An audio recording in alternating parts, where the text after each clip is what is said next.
Hello friends, అందరికి శుభోదయం. ఈ రోజు టేస్టీ బైట్స్ లో మనం ఏం చేసుకోబోతామో మీకు తెలుసా? అదేంటంటే పిల్లలకి లంచ్ బాక్సుల్లోకి ఈజీగా అయిపోయే కొబ్బరన్నం. ఇంకెందుకు ఆలస్యం, అది ఎలా తయారు చేయాలో చూపించేస్తాను. Let's go. చూడండి ఫ్రెండ్స్, ఇక్కడైతే ముందుగా కొబ్బరన్నానికి కావాల్సిన ఇంగ్రీడియంట్స్ అయితే తీసేసుకున్నాను. ముందుగా ఒక మిక్సీ జార్లో ఒక చిన్న అల్లం ముక్క, అలాగే ఒక 2 పచ్చిమిరపకాయలు, సన్నగా కట్ చేసుకొని ఉంచుకున్న పచ్చి కొబ్బరి ముక్కలు, వీటితో పాటు కొద్దిగా ఉప్పును గూడా యాడ్ చేసుకొని చక్కగా మిక్సీ అయితే చేసేసుకుంటున్నాననమాట. చూడండి ఇలాగా. ఇప్పుడు వీటిని పక్కకు తీసేసుకుందాం. ఇప్పుడు స్టవ్ ఆన్ చేసుకొని కడాయి పెట్టుకొని అందులో ఆయిల్‌ని యాడ్ చేసేసుకొని, ఆయిల్ కొంచెం హీట్ అయిన తర్వాత ముందుగా సిద్ధం చేసుకొని ఉంచుకున్న పోపు దినుసులను గూడా వేసేసుకుంటున్నాను. అవి ఒకసారి వేయించేసుకొని అందులో కొద్దిగా జీడిపప్పులు, అలాగే ఒక 2 పచ్చిమిరపకాయ చిలికలు, వాటిని గూడా ఒకసారి కలిపేసేసుకోవాలి.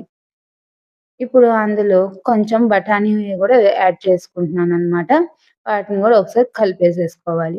ముందుగా సిద్ధం చేసుకొని ఉంచుకున్న రైస్‌ని గూడా యాడ్ చేసేసుకొని, ముందుగా సిద్ధం చేసుకొని పెట్టుకున్న కొబ్బరి మిశ్రమాన్ని గూడా అన్నంలోకైతే యాడ్ చేసేసుకుంటున్నామనమాట. అలాగే కొద్దిగా రుచికి సరిపడా ఉప్పు, కొద్దిగా కరివేపాకు వేసేసి మొత్తాన్ని చక్కగా కొబ్బరంతా పట్టేదాకా రైస్‌కి కలుపుకోవాలి. అంతే, ఎంతో టేస్టీ అయిన, యమ్మీ అయిన కొబ్బరన్నం అయితే రెడీ అయిపోయింది. చూస్తున్నారా ఫ్రెండ్స్? మీరు కూడా ఒకసారి ట్రై చేసేయండి. ఇంకెందుకు ఆలస్యం? లైక్ చేయండి, షేర్ చేయండి, సబ్స్క్రైబ్ చేసుకోండి. మా ఛానల్‌నైతే ఇలాగే సపోర్ట్ చేస్తూ ఉండండి.